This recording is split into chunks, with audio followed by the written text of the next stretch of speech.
Hello! Welcome to this behind-the-scenes look at Bach's Second Violin Partita, A Journey Through Outer Space. And in this video, we're going to talk about the genesis of this project, how and why we made certain production choices the way we did, and also some details into the technology that made this whole thing possible. I'm Nikki Pett. I'm the clarinetist and producer of this whole project, and a little bit of background about me. I've been playing clarinet for 15 years. I'm currently studying clarinet at the Yale School of Music, doing a master's in music. And before that, I went to Columbia University, where I studied computer science and also participated in the Juilliard Exchange program. So this background in both tech and music really turned out to be instrumental, into making this whole project possible. Kaitlin, as it turns out, also has a very, very similar background to me, except a bit heavier on the tech side, but I'll let her introduce herself and all of those details. Hello, my name is Kaitlin Pett, and you might remember me from playing oboe along with Nikki in Sarabande and in Chaconne. So other than playing oboe, I am also studying for my PhD in music informatics at Indiana University, where I specialize in performance-related technologies. So how does this performance even get started?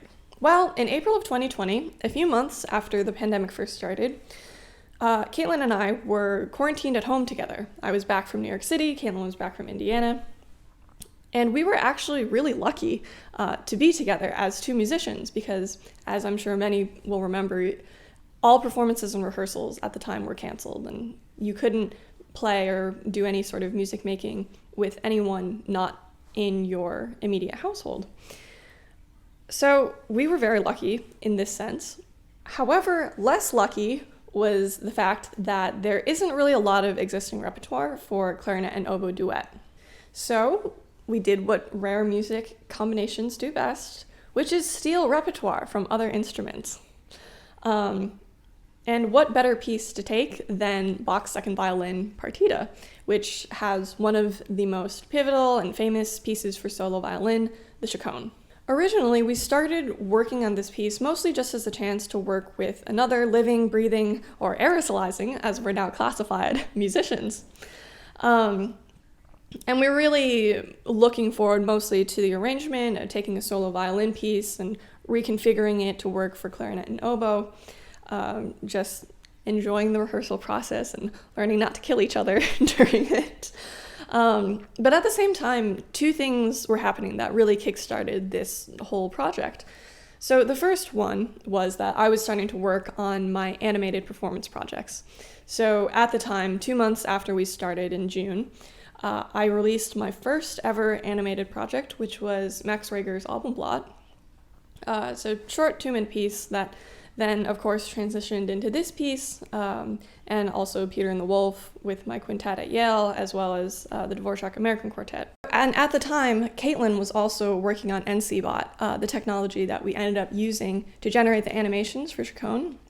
So Kaitlin will go more into this later, but basically what NCBot is an interactive network software where basically there's a graphical representation of a piece of music where each star or dot represents a note in the piece, and then it's connected to any adjacent notes in the music. As you can see, they'll light up whenever the note is played. And another great feature of NCBot that comes into play is that it can automatically line with music. So when I saw Kaitlin working on NCBot, I thought, wow, this is a godsend. It's such a great idea, specifically for Chaconne, because as I mentioned before, at the same time, I was also working on Alpenblatt, which, while it was very short, I think it's under 2 minutes. It took forever to animate. Granted, it was my first project. I didn't really know what I was doing, but still having to align each change in visual and illustration animation to each change in every note took an unbelievable amount of time. And for something like Chaconne, that's many times longer and many times more complex than Alpenblatt, I was pretty intimidated thinking, okay, how am I going to animate this by hand. But then, of course, seeing Kaitlin's computer software that could potentially do it all for me was incredibly attractive. So with this constellation of NC bots network set for Chaconne, we ended up working backwards to create a cohesive story for the whole piece. As you know, we eventually settled on this journey through outer space, starting very close to home and then zooming out more and more until we arrive at Chaconne's constellation. So great, we've got our ideas, we know what we're doing for the piece, but let's back up a little bit. Why add animation to Bach at all? Why not just leave it in its pure raw form? Well, my goal in adding animation and having these animated projects is really to make classical music more approachable to audiences unfamiliar with the genre. So hopefully with a visual element complementing the music, it'll allow audiences to engage more closely with the music instead of, for example, having their eyes glaze over 30 seconds in to the concert, which even as a classical musician, I've definitely been guilty of. And with a piece like Chaconne, while it is quite well known in classical music circles, it's still no Beethoven's Fifth and Tchaikovsky Nutcracker that's sort of instantaneously recognizable by the general public. So I think that there's still a good case for adding animation to that movement, and even more so for the first four lesser-known movements. But what do I mean when I say complementing the music with animation? Let me show you. So the Bach's second violin partita is, as all partitas are, a collection of dances, each with a special characteristic, usually associated with a country. For example, Allemande, the first movement, is considered the German dance because it originated in Germany, and Allemande literally translates from French into the word German. So naturally, the next question is, what is a quote-unquote German dance supposed to sound like? Well, generally, allemandes are characterized by a stately, flowing feeling, and the accompanying dance used to be made up of a line of couples who would parade around the room. Now, by Bach's time, these dances were usually stylized beyond the point of actually being danced to, but this stately or flowing feeling is still central to the character of the piece. As a result, the animation I did, you can see here, moves and transitions a lot more slowly and subtly than many of the other movements. Another part I also wanted to emphasize in this movement was its two-part nature. So almost every movement of the piece, excluding the Chaconne, which we'll talk about later, is actually made of two distinct halves, usually labeled A and B, officially known in music terminology as binary form. However, the way I interpreted this piece, I felt like the binary forms of the other movements have sort of similar A and B sections, while in the Allemande, for some reason, they just felt very different. I personally think it's because this movement is a bit more virtuosic and has departed a bit further from the original dance roots, as opposed to a more regimented courant and gigue, for example. So, to bring this out, I emphasized the two halves by literally making them as different as day and night. Now, for the courant and the gigue, movements 2 and 4 are pretty straightforward musically, as I mentioned earlier. Courant translates from French into running, and was originally a French or Italian dance. And then gigue translates from French into jig, an English dance. I'm sure many people have heard of this one. For both of these movements, I wanted to show, with the animation, both the fast running characteristics, but also the larger structure and big beats between the technique. For example, here you can see these large solar flare arcs followed by smaller cascades, where these large flares represent big overarching beats, and the smaller arcs show the quick, running courant character of the piece. Similarly, in the gigue, small, quick comet streaks are meant to reinforce the fast virtuosic passages, whereas big comets punctuate alongside accents and emphasis in the music. Now, these last two movements, number 3 and 5, the sarabande and the chaconne, also share a lot of characteristics. You'll notice that these are the only two movements which we played as a duet. The others were all able to be reduced down to just one instrument, ended up falling to me, the clarinet, as they were all out of range for the oboe, which proves, in my unbiased and objective opinion, that clarinet is the superior instrument. Jokes. Or am I? But yes, the reason the sarabande and the chaconne needed two people was because they're much more harmonically complex than the other movements, requiring multiple notes to be played simultaneously, and contain much more counterpoint, which is multiple melodies played at the same time, which just really lent itself well and even required two people at least to play it. Both of these movements actually originate from the same place. Surprise, Latin America, not Europe, unlike the other movements. They were originally indigenous dances that were brought back to Europe by the Spanish, and are both in triple time, a bit like the waltz. However, unlike the waltz, which has its emphasis on the first beat out of the three, these two both have a lot more emphasis on beat 2. They were also originally kind of a sexy dance, so much so that the sarabande was actually banned for a while in the 16th century for just being a bit too spicy, and eventually they evolved into a more restrained form, which you'll see here in Bach's sarabande and chaconne.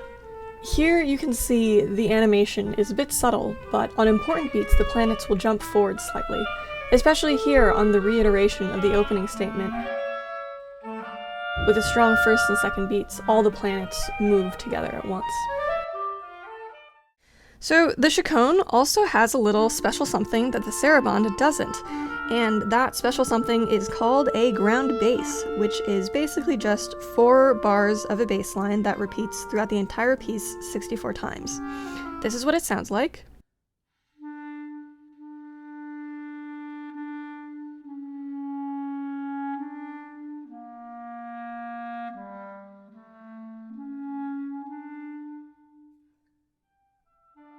So this repeating segment creates the underlying structure and is why that the chaconne isn't in binary form like the other movements.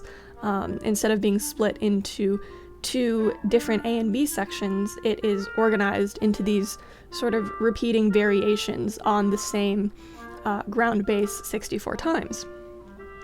This division also informed our Constellation Animation, where each cluster of stars or notes is organized in groupings of these ground bass segments. Now, the animation of this movement is actually made up of 2 overlapping constellation graphs, each representing the notes that the clarinet and oboe play separately. And while we didn't specifically animate the ground bass to come out in our animation, if you pay close attention to my graph, the clarinet graph, you may be able to see some of that ground bass more specifically, because as we rearranged the piece, a lot of those lower ground bass sections fell to me, the clarinet, as again we have that nice lower range that the oboe just unfortunately does not have access to. So yeah, now I'll turn it over to Kaitlin for a closer look at how exactly NCBot's technology works and how we used it to create this animation. So for chaconne, I was working on a project for music visualization, and we thought it would be a great idea to bring me on to do some computer-generated animation, as well as Nikki's hand-drawn animation for all the other movements. So, as you might have noticed, chaconne looks a little different. Instead of all the hand-drawn animation, you've got this spider web of constellations that glows and moves in time to the music. So this constellation is based off what I call a music network. Every little round ball, as well as representing a star in the constellation, also represents a note in the piece. So whenever me or Nikki play our note on the oboe and clarinet, the respective note is going to light up on the constellation. Now there's also a lot of lines connecting the stars and connecting the notes. So what those represents are literally connections between the notes. For example, in the beginning of chaconne, I first play an A and then an E. So first the A glows, and then its connected note, the E, will also glow. So how did we put this together? We started with our base visualization, which is just every note in the piece represented as a point, and every connection between the notes represented as a line between those points. So to do that, what we did was I would first read in the score for the oboe and the clarinet. I would divide it into different sections. For example, the first section is one little clump, the second section is another little clump of stars, etc., etc. And then I would be able to use a program called Observable to render all of that into the networks. So originally, it's a very flexible simulation. You can move around the stars, you can click them in order to hear the sound, but for our specific purpose, we needed to make a few modifications. And those modifications we made was that we don't want to be clicking everything in real time during our performance because we're playing. We can't do that. Also, we could have done that with a little bit of video magic, but still not the best way to go about doing things. So what we ended up doing was we first used score following software to parse our separate parts and say, all right, at this second is the oboe plays the A. At this second, the oboe plays the next E. At this second, the oboe plays the next G, and the same for the clarinet. So once we had all those times, we had a roadmap that we could build our simulation from. So what we did was say, all right, at the first second, when the oboe plays that E, we're going to make that E on the simulation glow. And then at the second time, we're going to make the G on the simulation glow. So we went on doing that for the entire piece. And then once we had the simulation working its magic in real time, Nikki could then put it together into the beautiful version that you see in the final product.